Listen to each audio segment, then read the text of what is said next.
My name is Lourdes and I am 44. I live in San Juan County. When my daughter was born, I was living in an area called Red Mesa, Utah, and now we currently live in Blanding, Utah. So I am from the Diné Nation, otherwise known as the Navajo tribe, Navajo Nation, and my clans are Hashglashni Hashlon Adopet Ani Bashichin, Kethlachitni Dashache, Nakadene, Da Chanela, Akutego di Hassan Nishlan. That's how I am as a woman. When you're Native American, especially within the Dene tribe, you always introduce yourself with your clanship. And that's the four clans that I do have.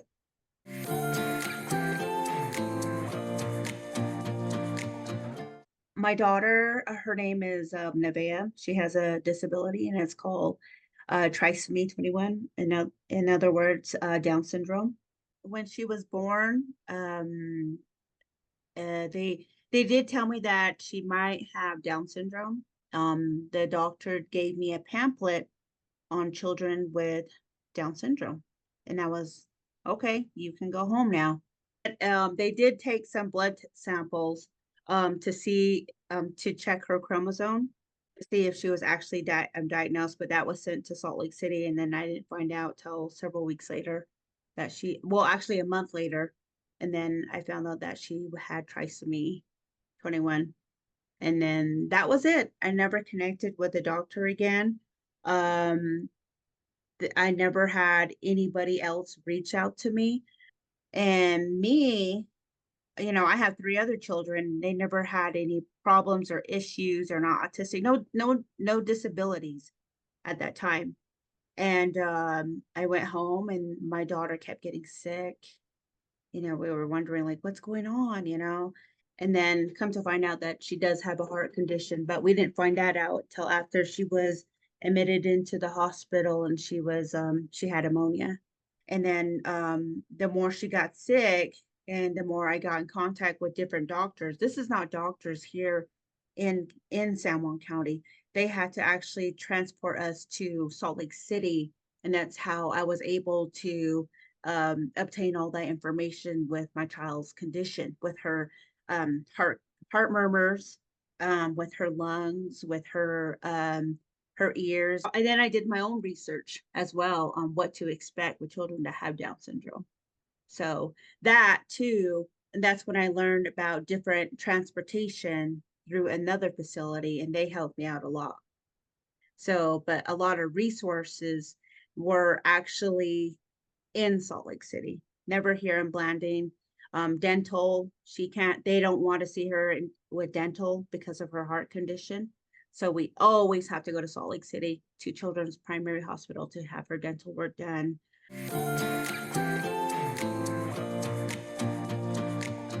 Before that, I was living on the reserve, but then when we had a scare because she had jaundice, and then I started to realize that my daughter's going to need more medical services. So I ended up moving to Blanding off the reserve to be closer to the hospital.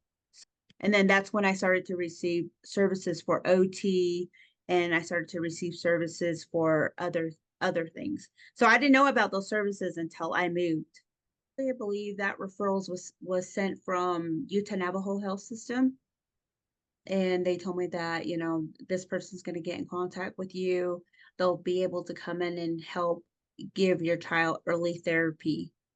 They did talk about having her, because I wanted to apply for other services like DSPD for her. I'm just thinking, sometimes Medicaid ain't able to cover some costs. I think about, okay, when she becomes an adult, what am I going to do? Or something happens to me, how is she going to be accommodated?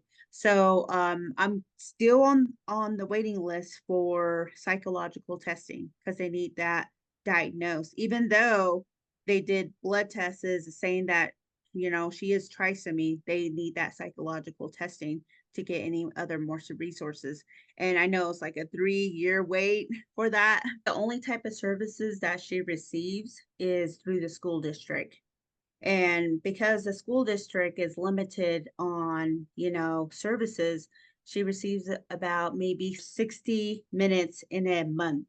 So they break those minutes down per week. So she'll have OT for about maybe, I think it's like 15 to 20 minutes. And then she'll go to speech, and then she'll have someone come in for her vision.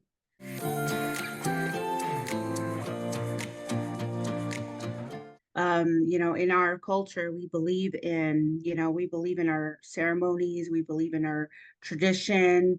And, most of our elders today would think like, okay, a ceremony will cure it.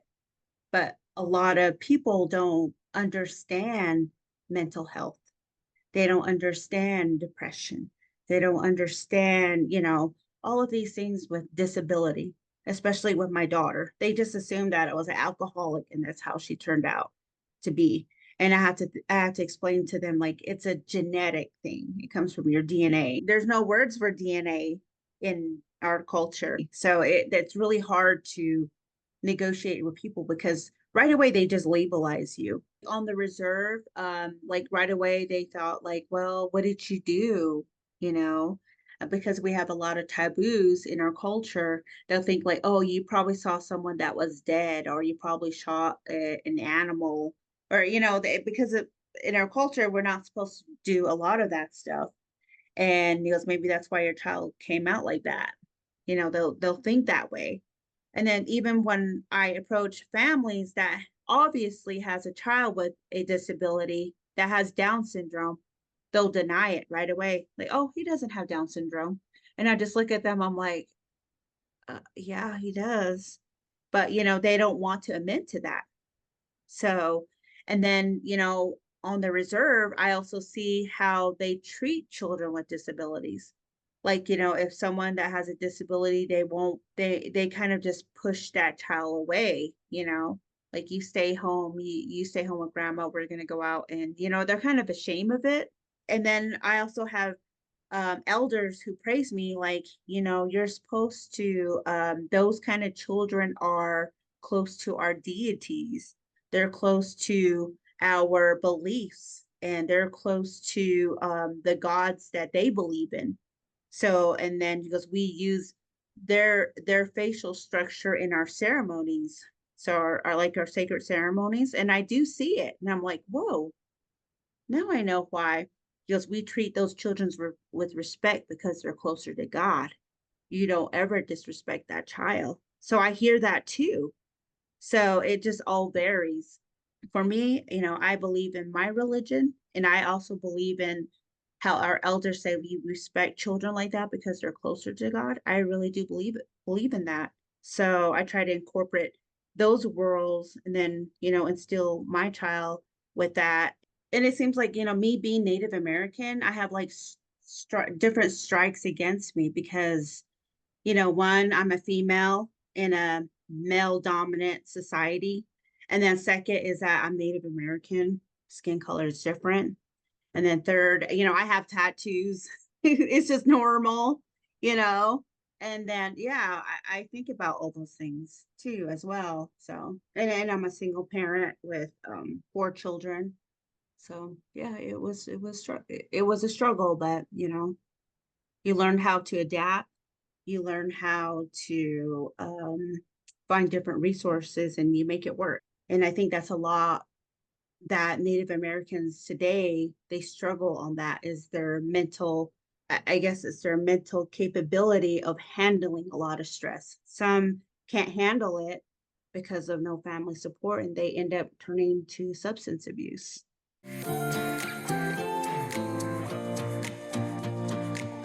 One of the biggest challenges that we have here, and one of the biggest challenges that I had for my daughter, is respite care, daycare. I can't find, I don't even, because of what I've been through with the district, I don't trust anyone taking care of my daughter because they don't understand her condition. They don't understand how to accommodate her. They don't understand how to, if she were to have an outburst, how would you, relieve this child? How would you calm her down? But then, when I go up to Salt Lake City, I find all these resources and I ask, do you guys cover San Juan County? They'll be like, nope. They'll say the South, but they'll say, oh, South meaning St. George, but never San Juan. While we were living on the reserve, I just wish that they provided more services out there for children, especially with respite care, daycare, and just I just wish that our nation wasn't so sovereign that we'll be able to bring in other services onto the reserve and and live productive lives like that. The reserve is like a third world country where a majority of families don't have running water and don't have electricity. And then we're not able to, like, how the cell towers is not able to reach certain areas on the reserve. So it makes it hard for communication. And also, we don't have enough law enforcement down there. If there was a crime done there, it would take about a few hours for law enforcement to show up. Because of our sovereign laws, we're restricted and we have to go with Navajo Nation and apply for, type of services, which is pretty far because we live like in a rural area. Like Navajo Nation consists of New Mexico, Arizona, and Utah. So for services, they're only located at the large areas. So for ours will be Shiprock, and Shiprock is about an hour drive. So and which my family can do, but then when I think about other families, they're not able to make that drive. Autism is really big in our county, and we are needing like a licensed psychologist to come down here and diagnose these children. These children really do need help, but most of these children can't tolerate a long road trip because, of sensory issues or loud noises or being stuck in a vehicle for 3 hours. So, I wish, providers would understand that and come down here to our facility and diagnose these children so they can start receiving resources like social security, therapy, and just stuff like that.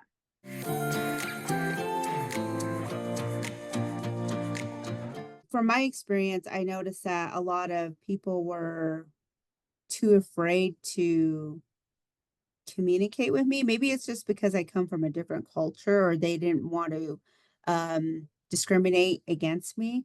I do have other colleagues where they're afraid to go on the reserve because they think it's a bad place, but really it's not. It's getting to know the people, I mean, our our tribe really appreciates people that really want to know about our culture and really want to know about our language. And if you can create that bond, they'll be open to you, vice versa. And you'll get to know that the tribe is, they won't look at us like as being so violent, but, really we're not. We're just, seeking services, we're just seeking help. So don't be afraid to, I guess, step on the reserve and help our people. There was this white guy, right? And he spoke Navajo fluently. And Navajo, like when he speak the Dene language, is one of the hardest language to learn. And I was so impressed with him. I'm like, wow. I go, I struggle with my language, and I hear how this guy that's non-tribal that's able to speak my language. So I thought that was awesome. He was also a medical provider. Having doctor or providers with that empathy and wanting to know about the culture are the types of people that should be helping tribal members, I believe. They always say if a native teases you, then they like you. But if a native doesn't tease you, then yeah, you should be careful.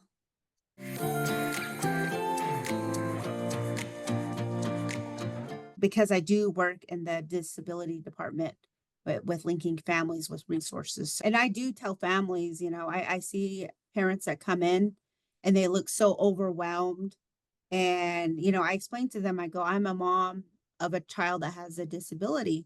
So I know the challenges that you go on a daily basis. I know like having a child with a disability is like having two or three. And then when I tell them that, they feel comfortable being open with me.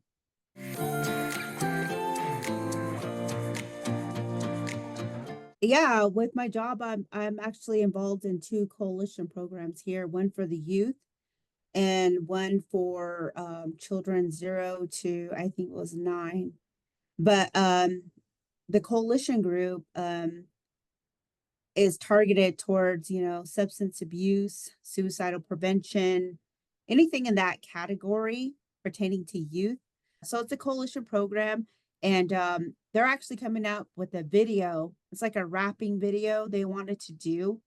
So I told them, I go, won't you implement the youth because the youth is our target, and once you what about involving people like because we have like the Dene Nation, and then we have like the Ute tribe, and then we have like our football team, which is outstanding because they won like 3 state championships, and then involve people just in San Juan County, all different races should come in together and build something. So and I want to show that type of leadership too for my children, so they'll be able to understand, despite people talking down on them or degrading and demoting them.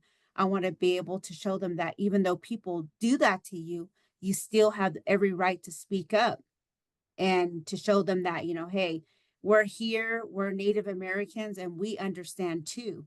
And that we know our rights just because, English is not our first language, and we understand because, we have a culture, we have a tradition as well. And I told them, like, we need to go out and speak and stand up for us, and to show people that we are important too and that we're still here.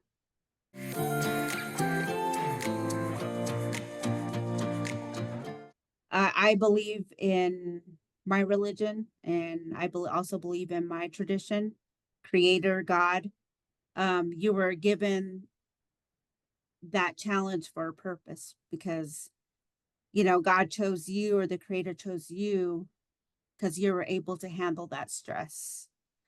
You're able to handle those challenges, and to help your child overcome those challenges. So that's how I look at it as a single parent mom with a child that has a permanent disability. And a lot of people are ashamed of that. And I just, at the beginning, I cried, honestly, but that's just normal because that's the grieving process, is learning to accept. And one day I just snap out of it. I'm like, hey, I need to help. This little girl came from me, and I need to step up, and I need to do some research on what I need to do as a mother, and I need to find out what type of medical needs that she needs. That really helped me out. Yeah, mostly would just be not to be ashamed of it, and to work with what you have, and to always seek resources, and to be an advocate for your child. So, and then collaborate with other families that have the same disability as your child. That way you get to learn. We actually started a what do you call it? A parent group with a nonprofit organization called Loving Special Families out from the Monticello area.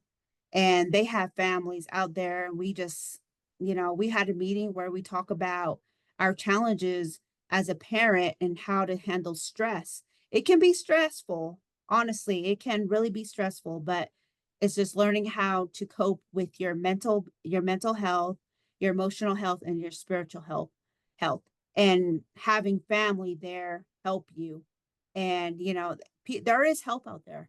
It's just learning how to seek those resources. And honestly, I think that for you to be strong as a parent is to be strong in your heart, and then to take care of yourself mentally, and you'll be able to handle what you can for your child, and not to turn to any type of substance abuse, um, and just to always be strong, believe in your culture, believe in your tradition or religion, whatever you believe in, it is going to help you, and to seek resources.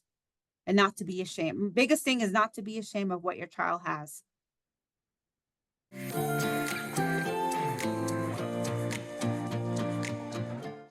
I gotta say that with disabilities and mental health, there's no boundaries for it. If you want if you need help for your child and you seek more help, only you can stop you, you know? If you want to, if you want your child to be better, just go seek help. Like, for Nevaeh, when she was just a baby, I didn't know what to do, but I started her on OT therapy and speech therapy at 2 weeks old. And it has helped me out throughout the years. And now she can function pretty well. Therapy is one of the biggest thing is that, is to seek that help for your child because of our historical tragedy that has happened to us, where children were, like, my grandparents were taken away from their mothers to, or from their families to go to boarding schools, and they were so young. So when you think about it, you have all these little children K through 12th grade that goes into these boarding schools. And as a mother, you're supposed to show empathy, you're supposed to show love, emotions. And during the time during boarding schools, they lack that. So they never really had someone there to show them that type of love. But, that's slowly changing. I call it like a generational curse. So, like with my generation, I show that type of love to my own children because I want to break that curse. I want to show them that it's okay to be open. It's okay to speak about what's on your mind, and to show my children different coping skills on how to deal with negativity. So, I think that is slowly changing, and eventually it'll change over time as long as we keep educating our children and talking about our past. And yeah, mental health is like one of the biggest things on the reserve. I've learned from all the suicidal conferences I've been to is don't be afraid to talk about, to ask your child if they feel like ending their own lives, because they will speak to you and they will talk to you about their mental well-being. So I've learned that, and I'm like, in our culture, we don't talk about death, but you have to break that barrier and talk about those things because you're trying to help your child. So yeah.